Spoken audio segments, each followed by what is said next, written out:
Tonight, the first topic we explore is the life and ideas of Albert Einstein, perhaps the most iconic physicist in modern history. A man whose wild hair and deep eyes became symbols of genius itself. From redefining our understanding of space and time to his quiet resistance against war and injustice, Einstein's life was filled with curiosity, rebellion, and moments of deep reflection. So before you get comfortable, as always, take a moment to like the video and subscribe to the channel, only if you enjoy our content. Also, let us know where you're watching from and what time it is for you. Sometimes our stories are too interesting, and we're working on some boring ones. It's time now to dim the lights, turn on a fan for some noise, and let's cover what we have for tonight, together. Albert Einstein was born on a quiet spring day, March 14, 1879, in the small German city of Ulm.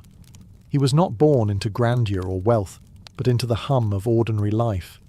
His father, Hermann, was an engineer, and his mother, Pauline, was a gifted pianist. Their home was filled with a gentle mix of tools and melodies, science and art, an atmosphere that would quietly shape the boy who would one day change how we understand the universe. From the very beginning, Albert was different. Not in the way people might expect genius to show itself. He was slow to speak. Some in his family feared he never would.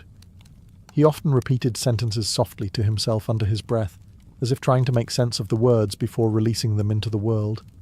But what he lacked in speech, he made up for in stillness, an intense, quiet curiosity that seemed to absorb everything around him. One day, when he was about 5 years old and homesick in bed, his father gave him a simple gift to cheer him up, a pocket compass. Just a tiny object, with a small needle suspended in a glass case. But for Albert, it was a moment of revelation. He held the compass in his small hand, tilted it, turned it, studied it. No matter what he did, the needle moved, always pointing north. Something invisible was moving it. Something he couldn't see or touch or hear, but something that was there. He became obsessed. How could the needle know which way was north? What force could reach across space and command it like that? The mystery burrowed into his young mind and never left. Later, Einstein would call this his first wonder, the moment he realized that the universe had laws, patterns, secrets, and he wanted to spend his life uncovering them. That compass didn't just point north, it pointed forward.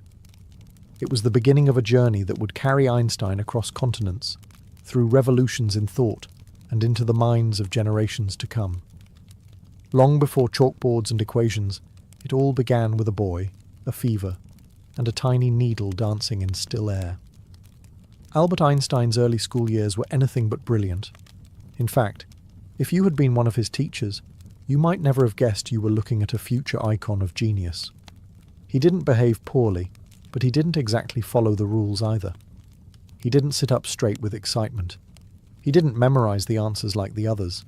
What he did, often quietly, inwardly, was think. He would let his mind wander.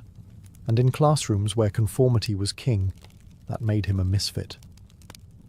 In late 19th century Germany, the school system was strict, even militaristic. Lessons were rigid. Students recited by rote. Creativity was not rewarded. It was discouraged. But Albert was not interested in memorizing what others had already discovered. He wanted to understand the why. Why did light behave the way it did? Why was the sky blue? Why did time feel slower when you were bored and faster when you were playing? These weren't questions that earned you gold stars. They earned you raised eyebrows. His teachers, frustrated with his questions and quiet resistance, often saw him as defiant. One famously told him he would never amount to anything.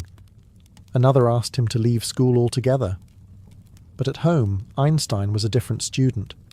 He devoured books on his own. Books about physics, mathematics, and philosophy. He discovered Euclidean geometry before most of his classmates even heard the word theorem. At the age of 12, he began teaching himself algebra and calculus, not for grades, not for praise, just for the sheer joy of unravelling the universe. He also found peace in music. His mother, Pauline, had introduced him to the violin early on. At first, he resisted it, but as he grew older, music became a refuge. He loved Mozart most of all. Playing the violin calmed him, gave him rhythm when the world felt chaotic. He once said that if he hadn't been a physicist, he might have become a musician. So while the classroom tried to box him in, Albert quietly made his own world. A world filled with questions, symbols, silence, and sound. He wasn't failing. He was just waiting for the right kind of challenge. And soon, it would arrive. By the time Albert Einstein finished his studies at the Polytechnic Institute in Zurich, he had the knowledge, but not the path. The world didn't seem to know what to do with him. He graduated without distinction, without glowing letters of recommendation. His professors didn't quite know how to categorize him.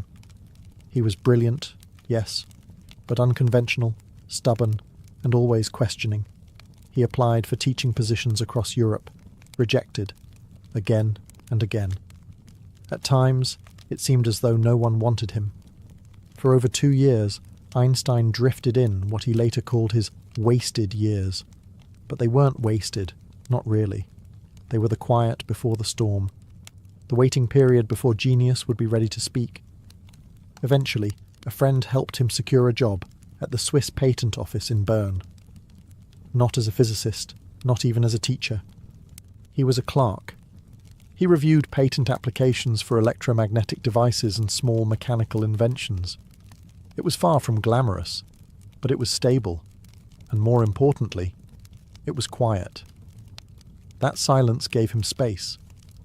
While others saw a dull government job, Einstein saw opportunity. The work was mechanical and repetitive, but that left his mind free. He used scraps of paper and the backs of applications to scribble ideas. He took long walks along the Aar River, thinking through puzzles most people never even asked. And late at night, after returning to his modest apartment, he'd continue to dream. No laboratory, no team, just Albert, his thoughts, and the ticking clock. During this time, he also fell in love with Mileva Maric, a fellow physics student from Zurich. Their relationship was passionate, but complicated. They would eventually marry, and their union would bear children, but also deep strain. Einstein was still searching for himself, still becoming who he would one day be, and marriage, for all its comfort, added new pressures.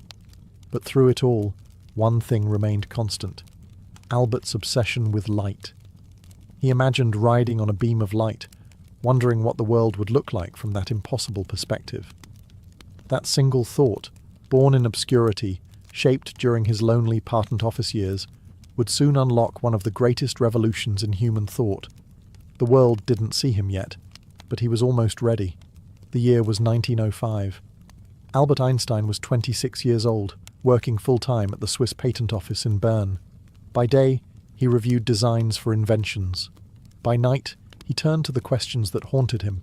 And that year, quietly, without fanfare, he rewrote the laws of physics. Historians call it his annus mirabilis, his miracle year. In the span of just 12 months, Einstein published 4 scientific papers. Not forgettable footnotes, not minor tweaks. Each paper fundamentally altered how we understand reality. The first paper explained the photoelectric effect. It showed that light wasn't just a wave, it could act like a particle too. This was the beginning of quantum theory, a strange and radical field that would later unsettle even Einstein himself. His ideas helped others eventually develop technologies like solar panels, lasers, and even the foundations of modern computing. The second paper confirmed the existence of atoms. At the time, atoms were still considered theoretical. Many scientists weren't even convinced they were real. But Einstein, through statistical calculations, showed how their motion could explain the behavior of particles suspended in liquid. Suddenly, the invisible world of atoms had a doorway, and Albert had opened it. The third paper was about special relativity. In it, Einstein proposed something astonishing, that space and time are not fixed. They bend, they stretch, They change depending on how fast you're moving. Imagine two people, one standing still and one speeding through space. Their clocks would tick at different rates. The faster you move, the slower time becomes. Reality, it seemed, was more fluid than anyone had dared to think. And then came the fourth paper, just a few pages long, a quiet bombshell. In it, he introduced a simple formula, E-mc2. Energy equals mass times the speed of light squared. That one equation showed that matter and energy were interchangeable. A single drop of mass held unimaginable energy, a principle that would later power stars, fuel nuclear energy, and awaken terrifying possibilities. And all of this, from a man with no university position, no laboratory, and no assistant. Just a pen, a desk, and a relentless imagination. The scientific world barely knew what had hit it. But in that modest little office, a revolution had begun. And nothing would ever be the same again. In 1919, the world changed for Albert Einstein. Not because of a new discovery, but because the world finally saw what he had already revealed. That year, British astronomer Sir Arthur Eddington led an expedition to observe a solar eclipse. During the eclipse, stars that passed near the sun appeared to shift their positions ever so slightly. The bending of light around a massive object, just as Einstein's theory of general relativity had predicted. The newspapers seized it with both hands. One headline shouted, "Lights all askew in the heavens." Overnight, Einstein went from an obscure patent clerk turned physicist to a household name. Not just in Germany, not just in scientific circles, everywhere. He became the first global celebrity of science. Reporters followed him. Crowds gathered at his lectures. His face appeared in magazines and newspapers, often paired with the mysterious formula E-mc2, even if most people didn't quite understand what it meant. But fame was never what Einstein wanted. He found it odd, exhausting even. Strangers stopped him in the street. Letters poured in by the hundreds, questions, compliments, theories, and pleas. He was amused by it, but also overwhelmed. He once said that being a celebrity made him feel like an exotic animal in a zoo. Beneath the public spotlight, Einstein remained who he had always been, an introvert, a thinker, a wanderer of ideas. While people gathered to hear him speak, he preferred walking alone or playing his violin in a quiet room. He loved to sail, even though he wasn't very good at it. The water, like the universe, gave him space to drift. In private, he continued to work tirelessly. He was still chasing the deepest truths of reality, still asking questions no one else dared to ask. But now, there were distractions, ceremonies, honours, and obligations. The world wanted more from him than just science. They wanted a voice, a leader, a symbol. Einstein obliged, to a point. But deep down, he missed the obscurity of Bern, the stillness of the patent office, the purity of thought untouched by fame. In many ways, the loner who had imagined riding on a beam of light now lived under a spotlight too bright for comfort. And yet, through it all, his mind never stopped asking, why? As the world marched toward chaos in the early 20th century, Albert Einstein stood apart, not just as a scientist, but as a voice of conscience. The horrors of World War I deeply disturbed him. The glorification of violence, the blind loyalty to flags, the endless rows of young men sent to die. It was all senseless to him. He was not just against war, he was broken by it. While many German intellectuals signed declarations supporting the war, Einstein refused. He co-authored a counter-manifesto, though it went largely ignored. It didn't matter. He believed that silence in the face of violence was a form of betrayal, and from then on, he spoke more openly about the need for peace, understanding, and global cooperation. After the war, Einstein's beliefs began to evolve even further. He became increasingly engaged with political issues, not because he sought power, but because he couldn't bear to watch humanity destroy itself. He saw nationalism as a poison. Racism, inequality, and militarism disturbed him deeply. He began to speak out for pacifism, Zionism, and civil rights, ideas that made him both admired and hated. And then came the rise of Adolf Hitler. As anti-Semitism spread like wildfire through Germany, Einstein knew he had to leave. His home, his country, his reputation, none of it was safe. In 1933, he renounced his German citizenship and accepted a position at the Institute for Advanced Study in Princeton, New Jersey. There, in quiet exile, he would spend the rest of his life. But peace didn't follow him. Across the ocean, the Nazi regime was growing bolder, and the threat of a terrible weapon, a bomb powered by the very equation Einstein had uncovered, loomed on the horizon. In 1939, Einstein signed a letter to President Franklin D. Roosevelt. In it, he warned that Germany might be developing a nuclear weapon. He urged the US to begin its own research. That letter helped initiate the Manhattan Project, the race to build the atomic bomb. Though Einstein did not work on the bomb itself, he carried the guilt of that letter for the rest of his life. His warning had come from fear, not ambition. And when he saw what that fear had unleashed in Hiroshima and Nagasaki, his heart grew heavy. He had unlocked energy from matter, but he could not control how the world used it. By the time Albert Einstein settled into his new life in Princeton, New Jersey, he was no longer just a scientist. He had become a symbol. To many, he represented the very spirit of free thought, of reason in the face of chaos. And yet, in exile, Einstein sought something much simpler: quiet. He moved into a modest home on a tree-lined street where he would live for the rest of his life. The neighbours often saw him walking alone, hands behind his back, his hair wild in the wind. He didn't own socks. He disliked fame. And he welcomed visitors only when the visits were sincere. In Princeton, he found space, not only to think, but to breathe. At the Institute for Advanced Study, Einstein continued to work on what he called the unified field theory.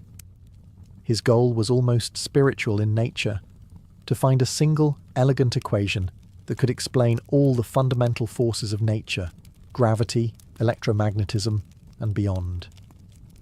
He believed the universe was not random, but ordered. There had to be a pattern, a symmetry, a deeper code beneath the surface. But the answer always danced just out of reach. While quantum physicists were busy embracing uncertainty and probability, Einstein resisted. "God does not play dice with the universe," he famously said. He didn't mean religion in a traditional sense. For him, God was more like the harmony of natural laws, the perfect logic of the cosmos.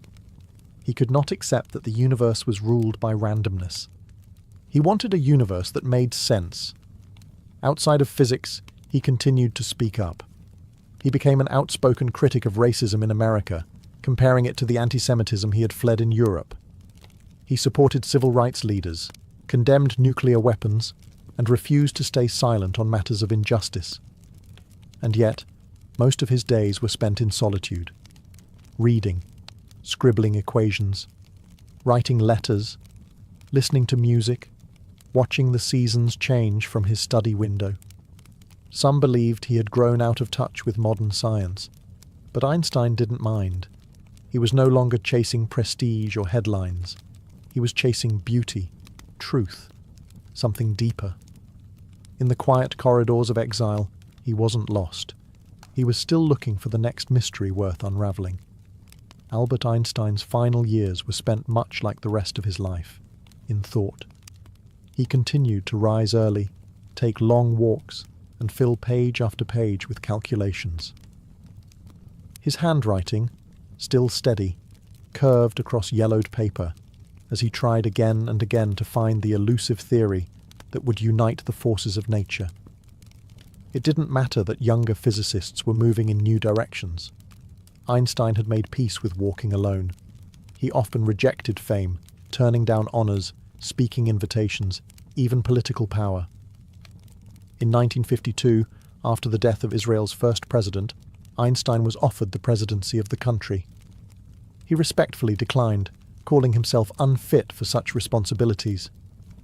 "I deal with equations, not people," he said. He preferred quiet over power, clarity over control. At home in Princeton, he was known to the locals not as a genius, but as the gentle, strange old man who wandered the neighborhood, usually without socks, sometimes humming to himself. Children liked him. He would smile, offer them sweets, or ruffle their hair, and in return, they gave him the thing he valued most: freedom from questions. In private, Einstein's health began to fade. His heart was growing weak, but he refused surgery. He believed that life had a natural rhythm, and he would not interrupt it. "It is tasteless to prolong life artificially," he once said. "I have done my share. It is time to go." On April 17, 1955, Albert Einstein collapsed from internal bleeding caused by an aortic aneurysm. He was taken to the hospital where doctors offered treatment. He quietly refused. The next morning, April 18th, he passed away in his sleep. He left behind no grand farewell, no staged goodbye, just a stack of notes on his desk, scribbled equations from the night before. He had been working on his unified theory until the end, as if the universe might offer him one last glimpse of its secrets. His body was cremated in a private ceremony, and his ashes scattered in an undisclosed location. He had asked that no shrine be built, no grave to become a monument. He had always belonged to the cosmos, and in the end, he returned to it. The man who revealed the fabric of space and time slipped quietly back into it. Albert Einstein is gone, but his presence never really left. His ideas still ripple through time, quiet and profound, like echoes in a vast cosmic canyon. His name has become more than a name. It is a symbol whispered in classrooms, scribbled into textbooks, turned into jokes, questions, compliments, and even cartoons. But beneath the pop culture shadow lies something more meaningful. A man who never stopped asking why. He changed how we see the world, not just scientifically, but philosophically. Before Einstein, time was a steady drumbeat, space a static stage. After him, they became flexible, fluid, woven together into a fabric that could bend, twist, and ripple. He helped us understand that mass and energy were not different things, but different faces of the same truth. That reality could look different depending on how fast you moved or how closely you looked. But beyond the theories and formulas, Einstein taught us something quieter, something deeper, that it's okay not to have all the answers. That imagination has value, that the universe is not just made of particles and math, but also of wonder. "The most beautiful experience," he once wrote, "is the mysterious. It is the source of all true art and science." He wasn't perfect. He made mistakes, wrestled with regrets, struggled in relationships. But in many ways, that made him more human, not less. He was not a cold genius in an ivory tower. He laughed, he loved, he doubted, he cared. He spoke for peace when others remained silent. He stood against injustice even when it cost him. And he never let the weight of fame silence his curiosity. Today, we continue to build on what he began. Satellites navigate using his equations. Nuclear energy pulses with his discoveries. Black holes curve space as he predicted. And far above us, in the silence of deep space, the light from distant galaxies still bends, just as he said it would. As you lay there tonight, listening to the quiet hum around you, know this: the universe is still expanding, still unfolding, still filled with questions. And somewhere, in the whisper of stars and the curve of time, the spirit of Einstein lingers, smiling, always curious, always wondering what comes next. Sleep well and keep asking why. Alas. It is dawn on August 24th, 79 AD. The sun rises slowly over Pompeii, washing the city in soft golden light. Shadows stretch across cobbled streets as shopkeepers unlatch their shutters and sweep yesterday's dust into the gutters. The distant sound of metal striking stone echoes through the forum. Blacksmiths already at work. Inside a bakery near the Temple of Apollo, the fire in the oven is stoked, and fresh loaves are arranged for sale. The smell of warm bread mixes with crushed olives, garlic, and the sharp bite of fermenting wine. In the stables, donkeys shuffle and bray, eager for water. In one of the wealthier villas, a mosaicist arranges coloured tiles on a half-finished floor, humming softly to himself. Pompeii is alive. Children splash each other at a public fountain. A fruit seller slices figs for a customer. 2 Roman soldiers, off-duty, lounge near a tavern door, drinking watered-down wine and laughing at the heat already rising from the stone. Overhead, laundry sways gently between buildings on long cords, dancing lazily in the morning breeze. But not everything is as it seems. Above them all, Mount Vesuvius stands tall, quiet, looming, ancient. This morning, thin white wisps rise faintly from its peak. They disappear quickly into the sky. To most, it's nothing. A curious cloud, a morning haze. Earthquakes had rattled the region days before, but nothing unusual. This land is known to move. The people of Pompeii live with the mountain. They trust it.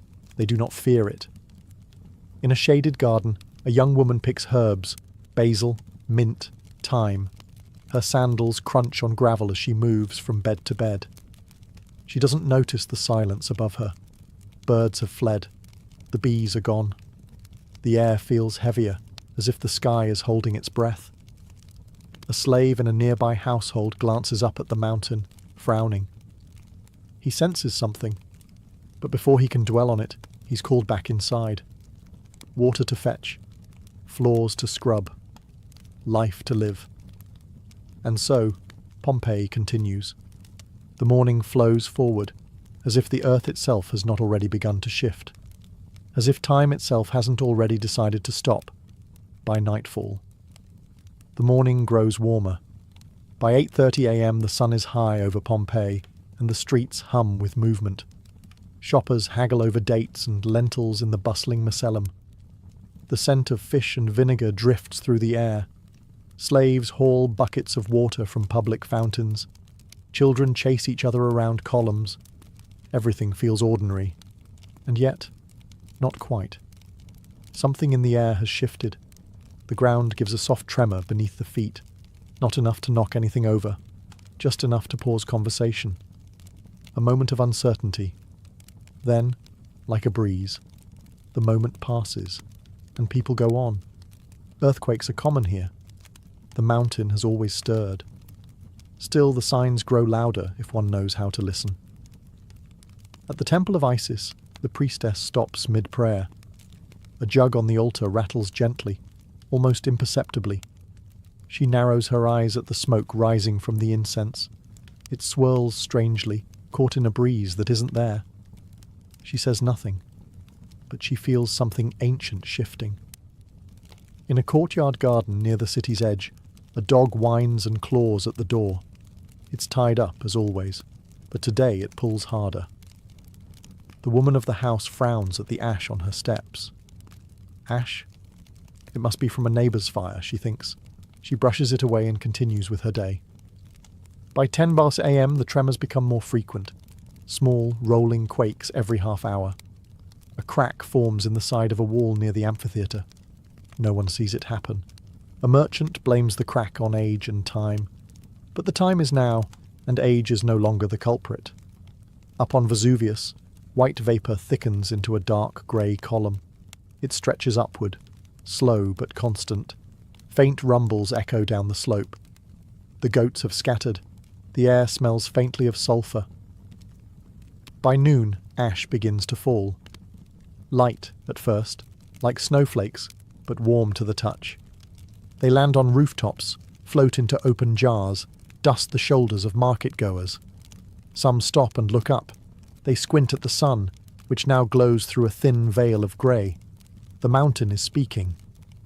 But Pompeii still isn't listening. It begins without warning. At exactly 12:02 p.m, the summit of Mount Vesuvius explodes. A thunderclap tears through the sky. so loud it shatters windows in Pompeii and is heard as far away as Misenum across the bay.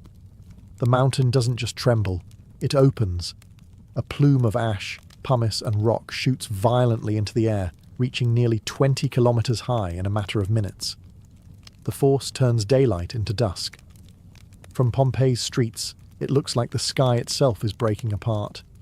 At the Forum, people scream and scatter. Birds, what few remain, vanish into the blackening sky. Above them, the sun dims, casting an eerie bronze glow across the city. The column of ash climbs higher and higher, forming what Pliny the Younger would later call a pine tree of smoke. Thick at the base, branching at the top. Small rocks begin to rain down. Pumice, porous, sharp, and hot. They bounce off tiled roofs and sting exposed skin. At first, the hail is light, but it gains weight, it gains speed. Soon, the streets are covered in grey. Inside homes, people look to the gods. Some gather their families and rush toward the city gates.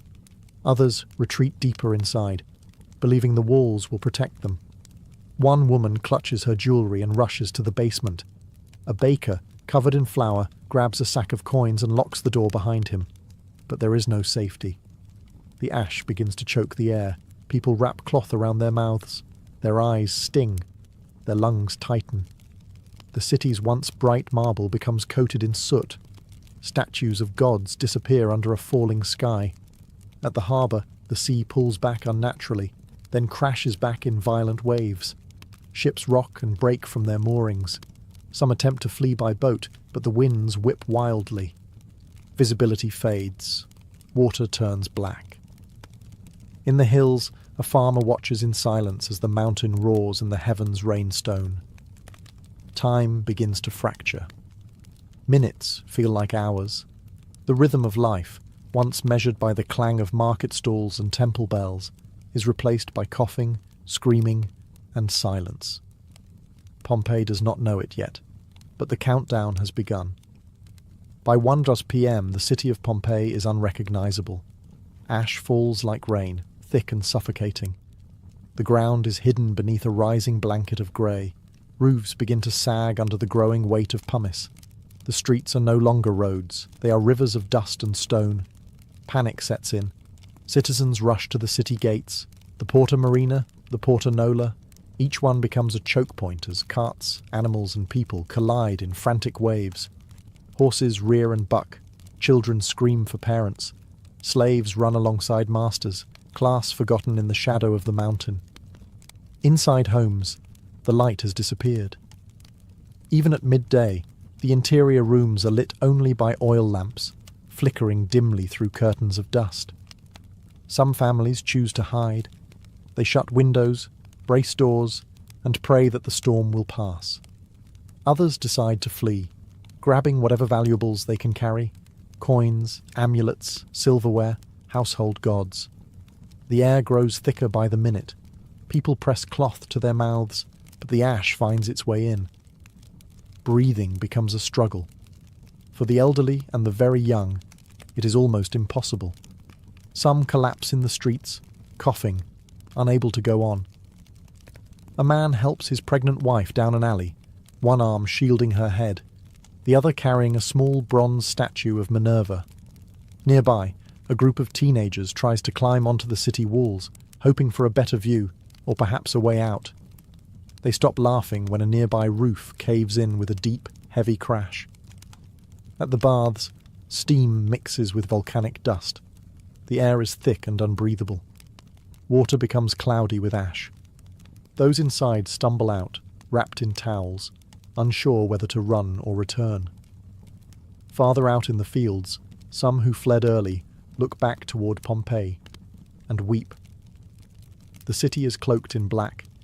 The massive column of smoke towers above it like a curse. Lightning cracks within the ash cloud, painting the sky in flashes of orange and blue. It is no longer a disaster. It is a burial in progress, and Vesuvius has only begun to exhale. By mid-afternoon, Pompeii is disappearing, stone by stone, breath by breath. The ashfall no longer drifts gently. It crashes down in waves, driven by shifting winds and the mountain's furious breath. By now, over a meter of pumice covers the streets. Doors cannot open, windows cannot close. The weight of the sky has settled on the city, and it shows no sign of lifting. The roofs begin to fail. The first collapse comes at a villa near the House of the Faun. The roof gives way with a low, aching groan, then crashes inward with terrifying speed. Dust bursts outward.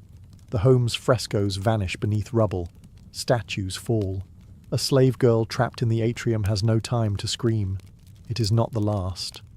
All across Pompeii, walls shudder and beams snap. In a workshop, a merchant tries to shield his goods with a sheet of cloth before the upper floor caves in. In a bakery, an oven still glows faintly, but the ceiling above it sags dangerously. No one is left to feed the fire. The city grows darker. Ash clogs the oil lamps, dims their flames.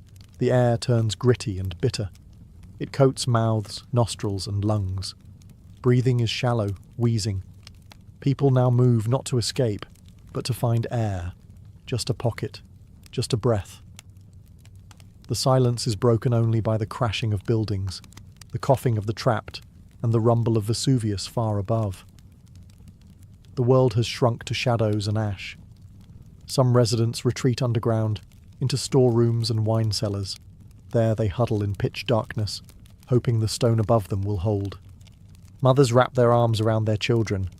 Some clutch keys, hoping to return to homes that are already gone.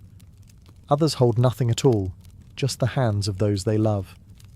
Outside, time slows. The ash is now knee-deep. Streets are silent. The fountains have stopped flowing. The statues of the gods are buried up to their shoulders, their marble faces streaked with soot. Pompeii is still alive, but barely. Its heart beats slower now, and above it all Mount Vesuvius continues to rumble, preparing something even worse than ash. The ash has fallen for hours now. Pompeii is half buried, suffocating, silent. Then the mountain changes. At 5:30 p.m, Mount Vesuvius gives a low, guttural roar, different from before. It is not an explosion. It is a release. Something deep inside has cracked. A moment later, the first pyroclastic surge breaks loose. It is not lava. It is worse. A dense cloud of superheated gas, ash, and pulverized rock rushes down the slope. Over 700 degrees Celsius. Faster than wind. A grey avalanche that flows like water and burns like fire. It hits the neighbouring town of Herculaneum first, swallowing it whole in under 5 minutes. People are flash-heated to death where they stand. Bodies do not fall. They are frozen upright, carbonized in an instant. Skulls fracture from the steam expanding within. The surge is so fast no one has time to run. Pompeii is still, but it can feel the change. The air, already thick with ash, grows hotter. Sulphur hangs heavy in every breath. A second tremor shakes the city. Columns tilt. A bronze statue topples with a metallic crash. Those still alive can now see the glowing red rim around the mountain. They hear the sound of boiling earth, like thunder rolling from beneath their feet. A few try to run again, but it's too late. Roads are gone. Homes are sealed. Escape is impossible. A boy clutches his father's tunic. They stand in a stairwell beneath a collapsed roof. He asks if the gods are angry. The man does not answer. He doesn't know. By 6:30 p.m, thick black clouds blot out even the faintest hint of daylight. Ash now reaches the shoulders of statues, the tops of market stalls. Fires burn in several buildings, their flames dimmed by smoke. And then silence. Brief, complete, terrifying. The first pyroclastic surge has not yet reached Pompeii, but it is close. The mountain has changed the rules. What began as ash and fear is now something else, something final. Above the rooftops, the sky glows red and pulses with lightning. The mountain is no longer a distant danger. It is a living god, and it is coming. Pompeii has hours left, maybe, but the mercy of time is fading. Darkness has swallowed Pompeii completely. There is no moon, no stars, no flame that can pierce the weight of ash in the air. Only the soft red flicker from distant fires reflects off the ash-covered walls. The city no longer breathes. It waits. Between 7 and 10 p.m., the silence becomes unbearable. Those still alive speak in whispers. Voices are hoarse from the dust. Eyes burn. Chests ache. Most have stopped trying to flee. There is nowhere to go. The gates are blocked. The sea is choked with debris. The streets are impassable, filled with hot, shifting ash that rises to the waist. In a once elegant villa near the Street of Abundance, a young woman lights a single oil lamp.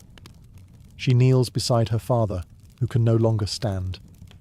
He presses a pendant into her hand, his final gift.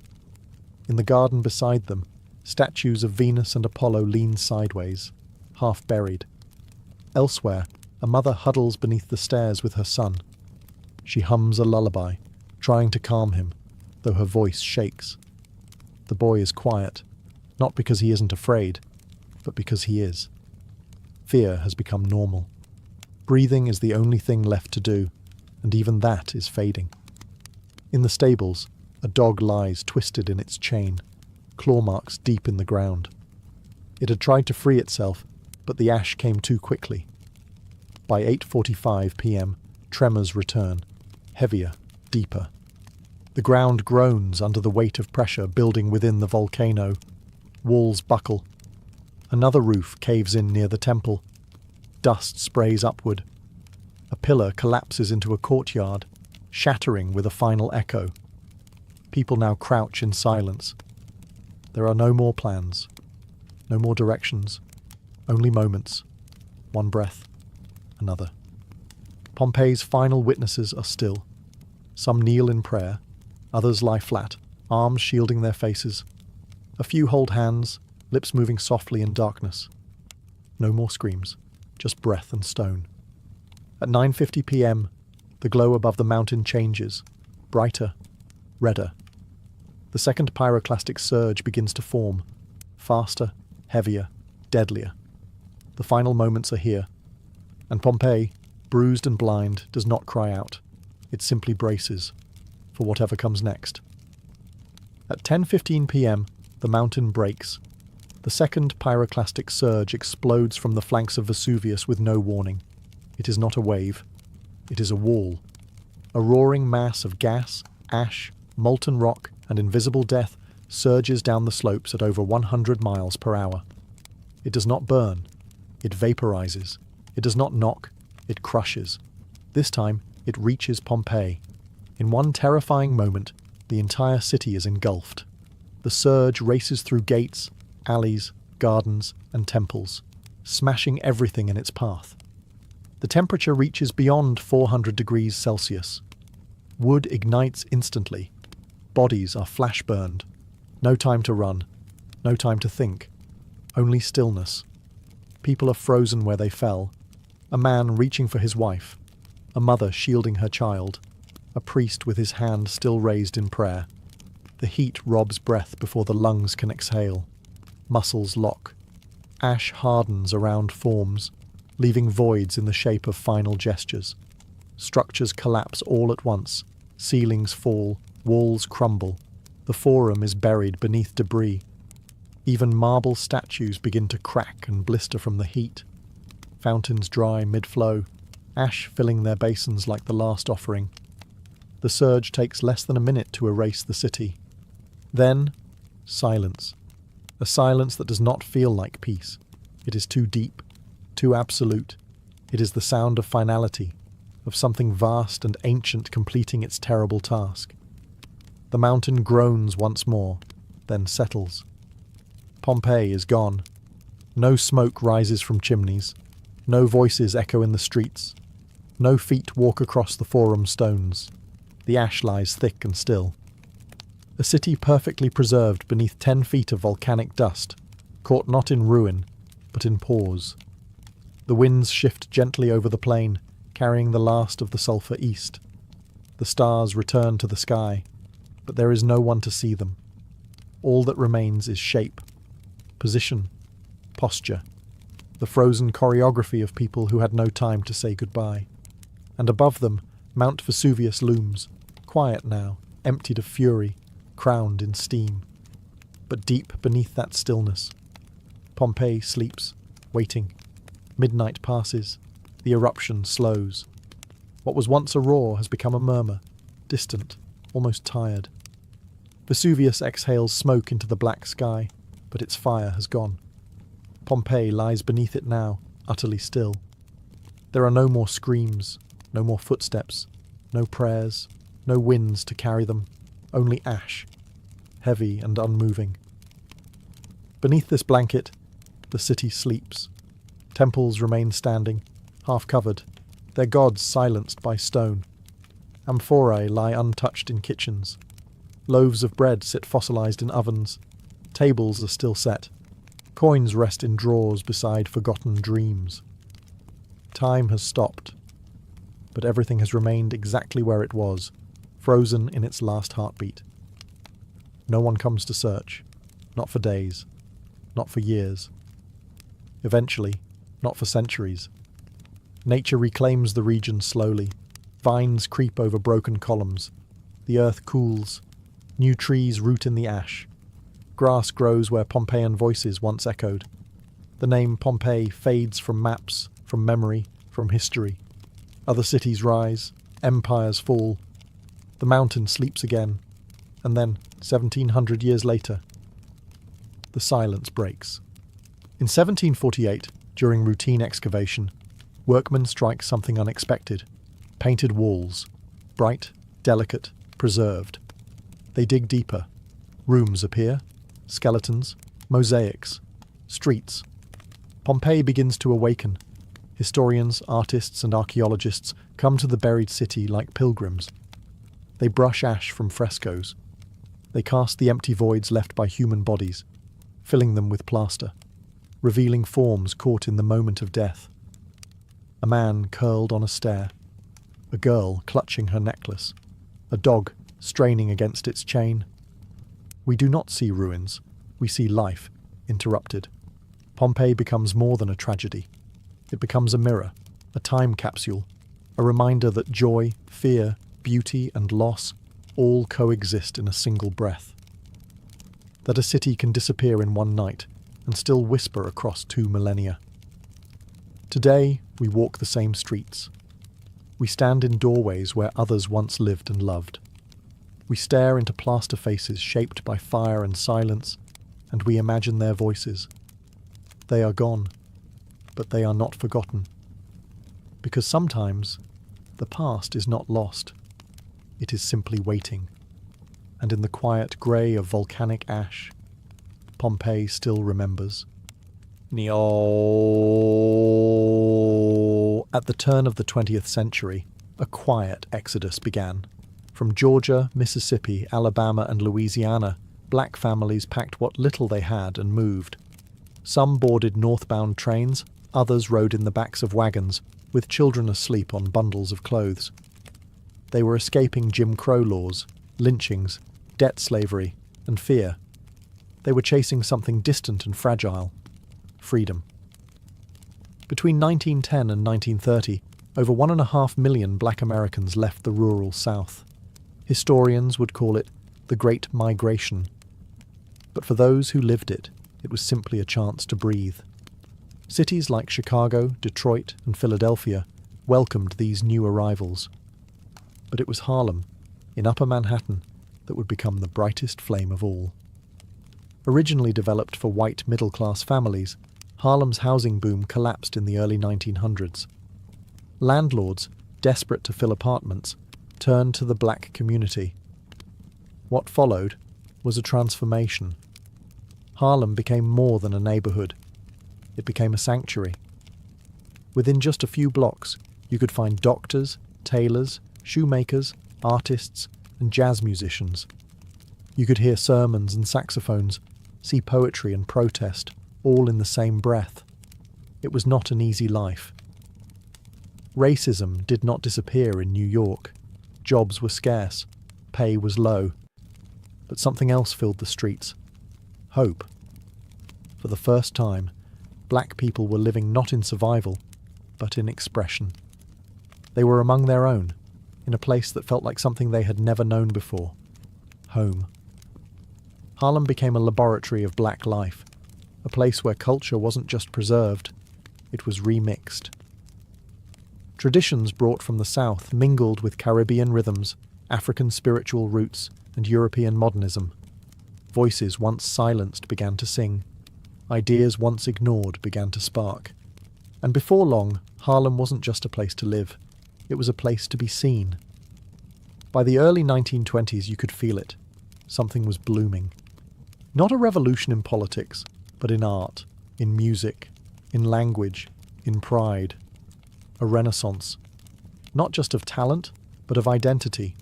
Not just of performance, but of power. It had taken centuries of struggle to reach this moment. But in Harlem, at last, Black America began to tell its own story. Out loud. In Harlem, sound became the city's pulse, and nothing moved through its veins more powerfully than jazz. It didn't come from ivory towers or written scores. It came from front porches in New Orleans, from battered trumpets and syncopated hearts. It travelled north with the Great Migration, carried in memory and muscle, where it met Harlem's hunger for expression, and exploded. By the early 1920s, jazz wasn't just music. It was freedom set to rhythm. It bent rules. It played with time. It turned pain into melody and silence into motion. In Harlem, it echoed from open windows and spilled from basement clubs into the midnight air.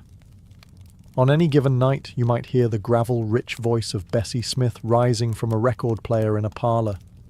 You might pass a corner where a boy with a cornet tried to imitate Louis Armstrong. And if you were lucky enough, or wealthy enough, you might step into a velvet-lined booth at the Cotton Club and hear Duke Ellington's orchestra thunder to life. Ellington's arrangements were a universe of sound, horns that spoke like people, drums that made the floor shake, pianos that floated and pounced. His music didn't follow, it led. It made people move in ways they'd never moved before.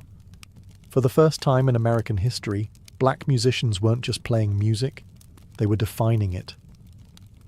Outside the spotlight, the Harlem streets pulsed with rhythm too.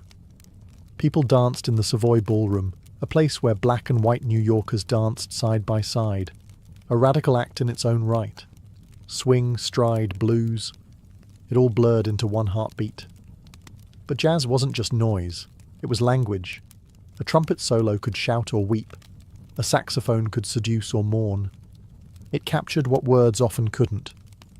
The complexity of black life, the joy and the ache, the rage and the pride. Even as racism and poverty pressed in, the music lifted people out. It said, "We are still here, we are still beautiful, we are still loud." And Harlem listened, not with ears only, but with its soul. While jazz poured from clubs and street corners, another revolution was happening in silence, on the page. In Harlem, words began to gather power. Young writers, poets, and thinkers took to their pens with the same energy musicians took to their instruments. But they weren't writing for applause. They were writing for truth, for memory, for justice, for voice. Langston Hughes arrived in Harlem like a rising tide. He was just a teenager when he wrote The Negro Speaks of Rivers, a poem that stretched across time, tracing black identity from the Nile to the Mississippi. His poetry was simple, musical, and unafraid. He wrote of everyday people, janitors, dancers, tired mothers, dreamers, and gave their voices shape. Claude McKay's words were sharper, defiant, burning with a righteous fire. In poems like If We Must Die, he spoke directly to injustice with clenched fists and open eyes. For him, the pen was not just a tool, it was a blade. And then there was Zora Neale Hurston, a daughter of Eatonville, Florida, the first all-black town incorporated in the United States. Zora studied anthropology and captured the spoken word like no one else. She wrote the way people talked. Her stories were alive with dialect, rhythm, myth, and heat. Where others sought polish, she sought truth. Her voice was raw, real, and utterly new. Harlem's parlours became literary salons. Writers gathered late into the night, reading drafts aloud, arguing over politics and poetry. Black-owned magazines like The Crisis and Opportunity published bold new voices, voices that had once been ignored or erased. Together, they were forming something radical, a literature of black identity, unfiltered by white approval, unapologetic in tone. They weren't trying to fit in, they were trying to speak. And in every stanza, story, and essay, they answered a quiet question. What does it mean to be black in America? Sometimes the answer came as a love letter, sometimes as a shout, sometimes as a lullaby filled with longing. But always, the pen pressed forward. Because in Harlem during this Renaissance, to write was to resist. And to resist was to live with pride. The Renaissance wasn't only heard or read, it was seen. In Harlem, artists took to the canvas with purpose and power. They painted what hadn't been painted before. Black life, black beauty, black history, through black eyes. Not as subjects of study or caricature, but as creators of culture, as storytellers of their own. Aaron Douglas led the way. A quiet man with bold vision, Douglas blended African motifs with modernist style, geometric forms, layered silhouettes, radiant lines that pulsed with energy. His murals didn't just hang on walls, they told epics. From the sorrow of slavery to the pride of resistance, his art mapped the journey of a people rising. In aspects of Negro life, he captured it all. Dancers in motion, men in chains, a hand reaching upward toward light. His figures were faceless, but not nameless. They were everyone. They were ancestors. They were hope. Palmer Hayden painted the working class, barbers, fishermen, everyday people in ordinary moments. Archibald Motley brought black nightlife to vibrant life, with crowded scenes of jazz clubs, laughter, and light bouncing off polished shoes and smiling faces. Meanwhile, in darkrooms across Harlem, photographers like James Van Der Zee captured a different kind of beauty, real beauty. His portraits showed black families dressed in their finest, newlyweds holding hands, soldiers in uniform, children standing proudly beside their parents. Van Der Zee gave Harlem its mirror, one that reflected dignity, joy, pride, and sorrow. He saw the sacred in the everyday and framed it with reverence. Visual art during the Harlem Renaissance was never just about aesthetics. It was declaration. It was correction. It was truth. Artists reclaimed their image from centuries of distortion. No longer mammies and minstrels. No longer anonymous labourers or faceless shadows. Now they were kings, queens, mothers, scholars, lovers, dancers, rebels, and saints. Every brushstroke was a protest against invisibility. Every photograph was a sentence in a story never allowed to be told. Art was no longer trapped in galleries or elite hands. It was sewn into Harlem's fabric, on church walls, in shop windows, in community centres, in the pages of magazines. The canvas was wide, and Harlem's artists filled it, not with fantasy, but with truth made visible.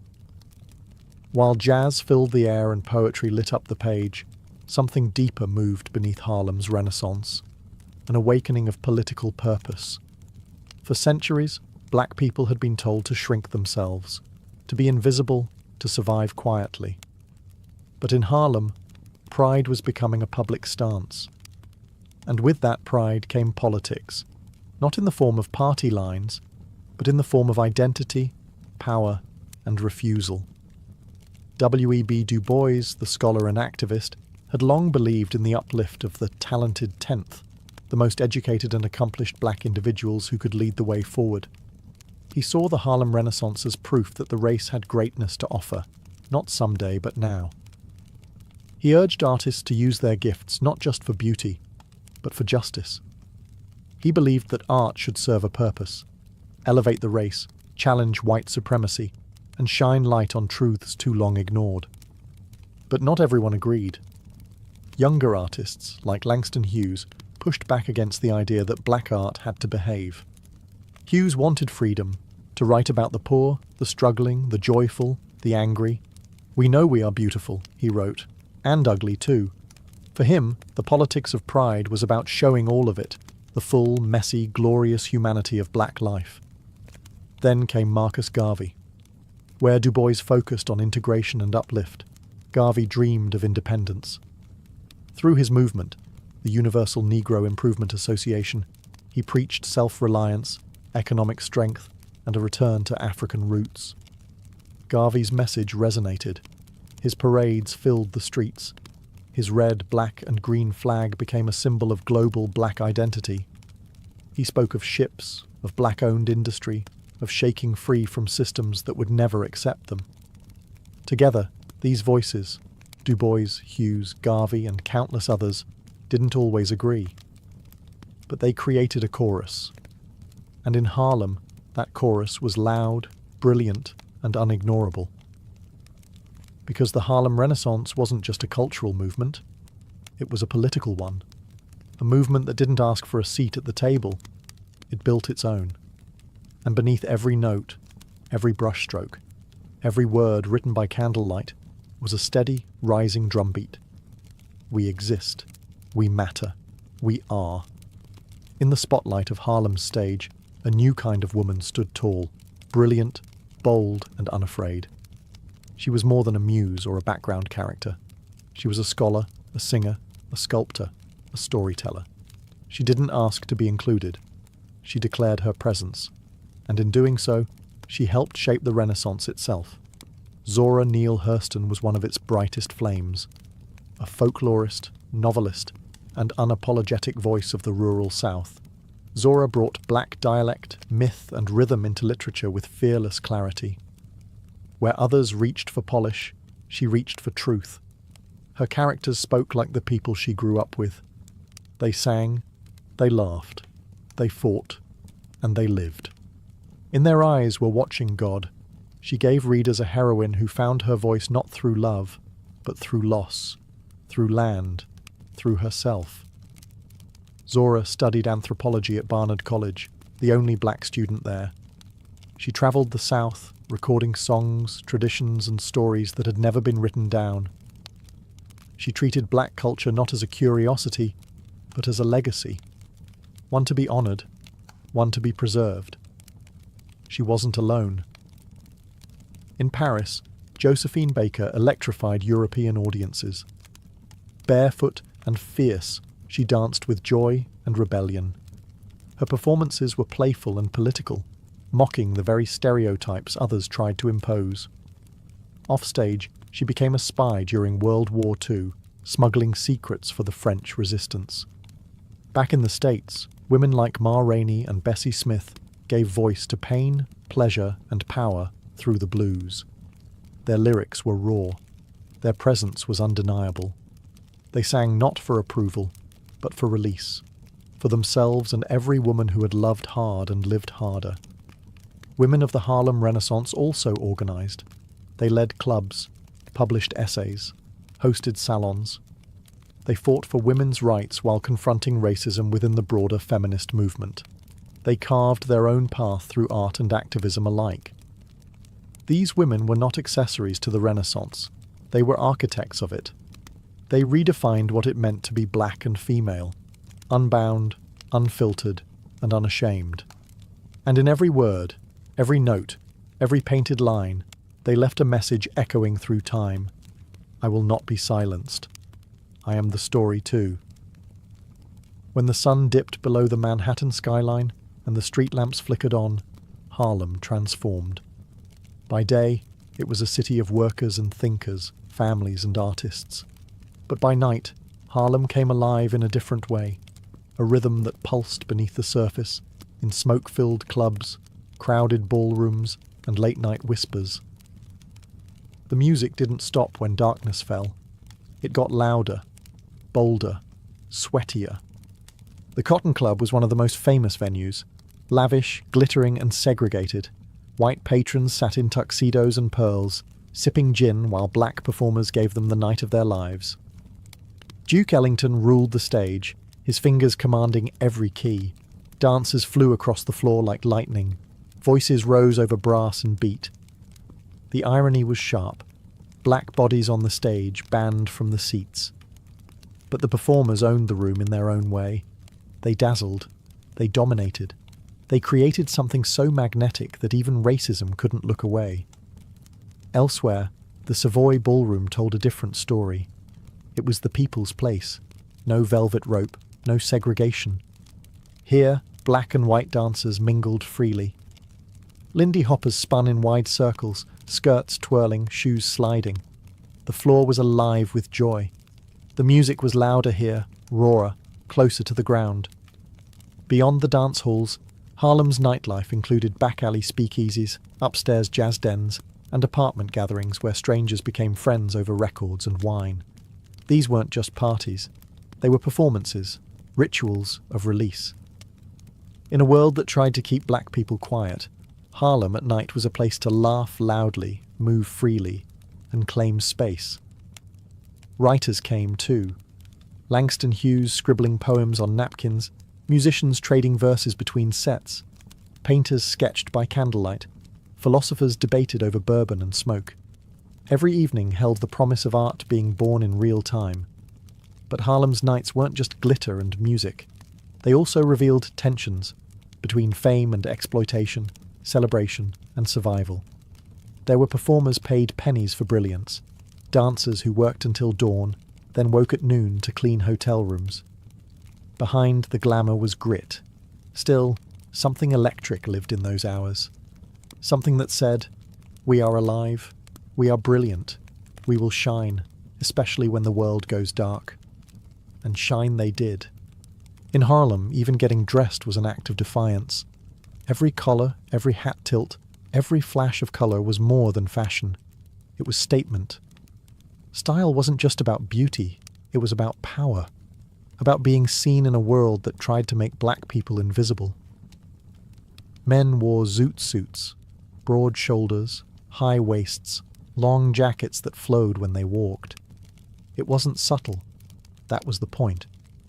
These were clothes that took up space. That said, "I belong here."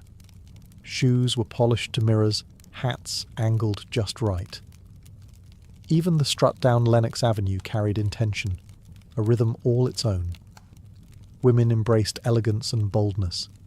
Bright lipsticks, silk blouses, tailored dresses with intricate beadwork. Hair was sculpted, straightened, curled. Some wore head wraps, others let their natural curls shine. Style was a personal canvas, where tradition met modernity. And whether they worked in clubs or cleaned houses by day, Harlem women walked the streets with heads high and hips swinging. But it went deeper than clothing. Language became art. Slang, dialect, code switching, all were tools of resistance. Young people invented new ways of speaking, twisting words with wit, rhythm, and soul. They didn't just adapt English, they reimagined it. Whether in the cadence of a poem or the snap of conversation, every syllable was layered with history and pride. Even silence had its power. A raised eyebrow, a paused breath, a hand placed firmly on a hip.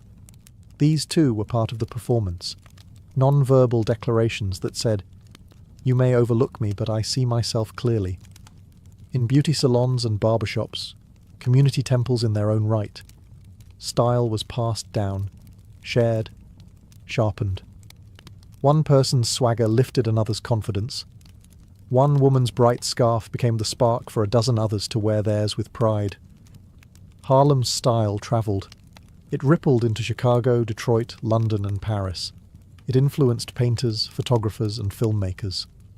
It whispered into the threads of future revolutions. Because to dress beautifully in a country that denied your worth was more than vanity. It was protest. To walk with confidence was political. To show joy was resistance. And in every feather, every heel, every flash of gold, Harlem reminded the world, we are not hiding. We are dazzling. By the early 1930s, the Renaissance began to dim. The Great Depression tightened its grip, silencing nightclubs, scattering artists and draining the lifeblood from Harlem's cultural economy. Funding dried up, publishers backed away, the glamorous shine faded under the weight of poverty and hardship. But the flame didn't die. It changed shape. What had begun in brownstone basements and candlelit salons now lived in memory, in literature, in music passed from hand to hand. The Harlem Renaissance had planted seeds, deep, stubborn, and glowing beneath the surface of American life.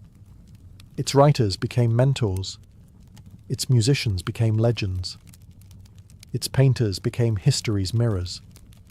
And its message of dignity, expression, resistance, and pride never left. The poets of the Renaissance whispered through the verses of the Civil Rights era. You can hear Langston Hughes in the words of Maya Angelou, in the cadence of Nikki Giovanni. You can feel the defiance of Claude McKay in the speeches of Malcolm X and the rhythms of Gil Scott-Heron. The style, the music, the energy, it echoed in Motown, in soul, in jazz clubs and hip-hop ciphers.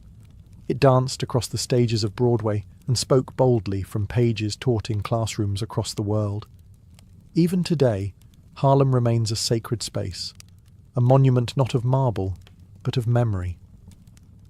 Walking through its streets is like walking through time. The Apollo Theatre still stands, echoing with generations of voices. Murals, bookstores, and community gardens carry on the creative spark. The Renaissance proved something that no system, no prejudice, no silence could erase. That black life in America is not something to pity or fear, but something to celebrate. It showed the world the power of culture to shape history, and it reminded a people long denied their voice that their voice was the story, not a side note, not a footnote, the story. So as the night draws in and the music softens in the background, remember this: the Harlem Renaissance was not a moment, it was a declaration, and that declaration still echoes in every bold word, in every proud step, in every new creation born from truth. Because Harlem didn't just create a renaissance, it created a legacy, and that legacy lives on in all of us.